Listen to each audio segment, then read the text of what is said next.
আসসালামু আলাইকুম। বাংলাদেশের আবহাওয়ায় চাষযোগ্য শীতকালীন আগাম সবজিগুলোর মধ্যে ফুলকপি হচ্ছে অন্যতম। যদি অতি আগাম ফুলকপি চাষের চিন্তা করেন, সেটা বর্ষাকালীনও হতে পারে, অথবা শীতকালীন যদি আগাম ফুলকপি চাষের চিন্তা করেন, সেটা জুন জুলাই থেকে রোপণ করা শুরু হয়। দর্শক, আজকের ভিডিওতে ফুলকপি চাষের A to Z অর্থাৎ জমি নির্বাচন, জাত নির্বাচন এবং জমি তৈরি থেকে শুরু করে শেষ পর্যন্ত খুঁটিনাটি সকল বিষয় আলোচনা করা হবে। আজকের ভিডিওতে আমি রুহুল আমিন আপনাদের সাথে আছি। ভিডিওর শুরু থেকে শেষ পর্যন্ত আমার সাথেই থাকবেন। ফুলকপি চাষের জন্য সবথেকে উপযুক্ত মাটি হচ্ছে বেলে দোআঁশ। বেলে দোআঁশ মাটি, যে জমিতে পানি নিষ্কাশন ব্যবস্থা ভালো রয়েছে এবং উঁচু টাইপের জমি, সেই জমিগুলোই ফুলকপি চাষের জন্য নির্বাচন করতে হবে। কোন জাতের ফুলকপি চাষ করবেন? কথায় আছে, যেমন মা তেমন সন্তান। যদি আপনি ফুলকপি চাষের জন্য ভালো জাত সিলেক্ট না করেন, সেই ক্ষেত্রে আপনি আপনার কৃষি প্রজেক্টে সফল হতে পারবেন না। গ্রিন ওয়ান সিড আগাম ফুলকপি চাষ অথবা সিজনাল ফুলকপি চাষের জন্য দুইটি ভ্যারাইটি বাজারজাত করছে। যদি আপনি জুন জুলাই মাসে ফুলকপি চাষের কথা চিন্তা করেন, সেক্ষেত্রে গ্রিন ওয়ান সিডের পুষ্পা জাতের ভ্যারাইটি, এবং যদি আপনি সিজনাল অথবা একটু আগাম দিকে চিন্তা করেন, সেক্ষেত্রে আমাদের হোয়াইট গোল্ড জাতের ফুলকপি আপনি নির্বাচন করতে পারেন। পরিমাণ মতো রাসায়নিক সার এবং বেশি পরিমাণে জৈব সার প্রয়োগ করে জমি ভালো করে প্রস্তুত করে নিতে হবে। ফুলকপি চাষের জন্য সিঙ্গেল লাইন বেড এবং ডাবল লাইন বেড দুইভাবেই বেড তৈরি করা সম্ভব।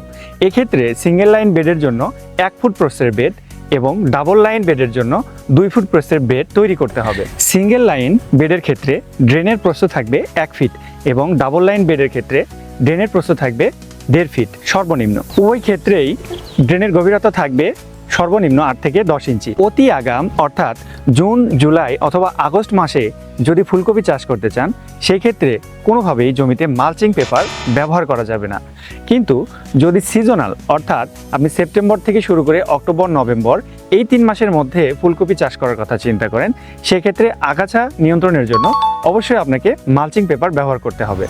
কোকোপিট এবং সিডলিং ট্রের মাধ্যমে উৎপাদিত ফুলকপির চারা জমিতে রোপণ করতে হয়।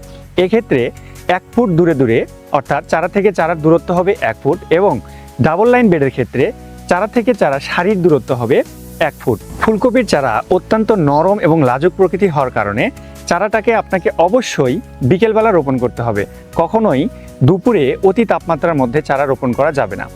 বিকেলবেলা চারা রোপণ করার পরে অবশ্যই চারার গোড়া পানি দিয়ে ভিজিয়ে দিতে হবে। ফুলকপি চাষের ক্ষেত্রে প্রধান যে দুটি সমস্যা হলো গোড়া পচা এবং কার্ড বা ফল পচা রোগ। গোড়া পচা রোগের ক্ষেত্রে হঠাৎ করে গাছ ঢলে পড়ে মারা যেতে পারে এবং কার্ড পচা রোগ হলে সেই ফুলকপির ফলটা সম্পূর্ণভাবে খাওয়ার অনুপযুক্ত হয়ে পড়ে।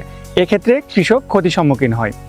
এক্ষেত্রে পরিশোধিত বীজ আপনাকে ব্যবহার করতে হবে। চারা রোপণের 4 থেকে 5 দিন পর প্রতি 8 থেকে 10 দিন পর পর নিয়মিত ম্যানকোজেব এবং কার্বনডাজিম গ্রুপের ছত্রাকনাশক যদি ব্যবহার করা হয়, তাহলে এই রোগ থেকে পরিত্রাণ পাওয়া সম্ভব। এক্ষেত্রে জমি তৈরির সময় জমি শোধনের জন্য ওয়ান্ডারমা পাউডার প্রতি বিঘা জমিতে 3 কেজি হারে ব্যবহার করলে এই রোগের সমস্যাটা অনেকাংশেই কমে যায়। ফুলকপির জমিতে যদি পোকার আক্রমণ দেখা দেয়, সেই ক্ষেত্রে অ্যামামেকটিন বেনজয়েড অথবা সাইপারমেথিন গ্রুপের ঔষধ পরিমিত হারে 5 থেকে 7 দিন পর পর বিকেলবেলা স্প্রে করতে হবে। দর্শক, আরেকটি কথা মনে রাখবেন, অতি আগাম অথবা অফ সিজনে ফসল চাষের ক্ষেত্রে কিন্তু রোগবালাই এবং পোকামাকড়ের আক্রমণটা অনাকাঙ্ক্ষিতভাবেই বেশি হয়ে থাকে।